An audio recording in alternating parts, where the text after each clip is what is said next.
गोवर्धन की एक सखी तो कथा में सुनकर के गई कि ठाकुर जी तो गोपीन के घर माखन चुरावे जामे। कथा सुनकर के वाकई मन में भाव आई, मैं हूं ऐसो मक्खन निकारूंगी, ठाकुर जी मेरे घर चोरी करवे आमे।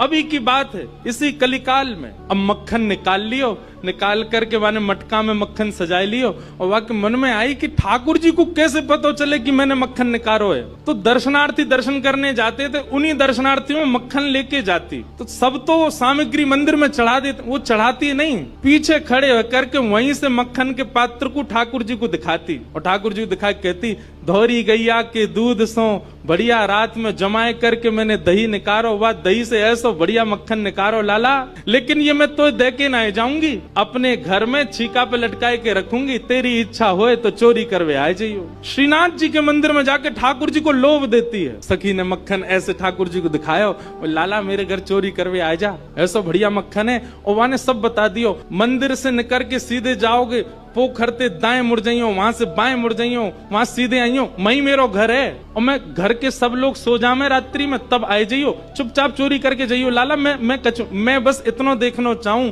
सुबह उठूं तो मेरो मटका, मेरे मटका को मक्खन खत्म है गयो, मैं वही से प्रसन्न रह जाऊंगी कि लाला आयो।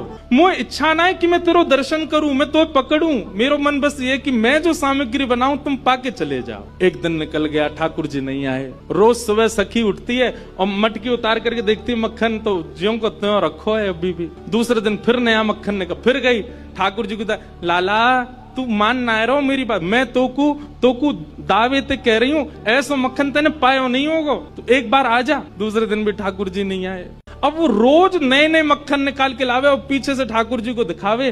तो श्रीनाथ जी मंदिर में खड़े हैं, ऐसे कटाक्ष नीचे नेत्र हैं, सामने कुंभन दास जी बैठकर के कीर्तन सुना रहे थे। ठाकुर जी के मुख में से लार टपकन लगी, यहाँ पे लार गिरन लगी और वह लार को सामने बैठे भाई कुंभन दास जी ने देख लियो। कुंभन दास जी बोले, जय जय जय जय जी, लार कैसे निकल रही है, कहा है गो, भूख लग रही है का? तो ठाकुर जी तो कुंभन दास जी से बात करते थे।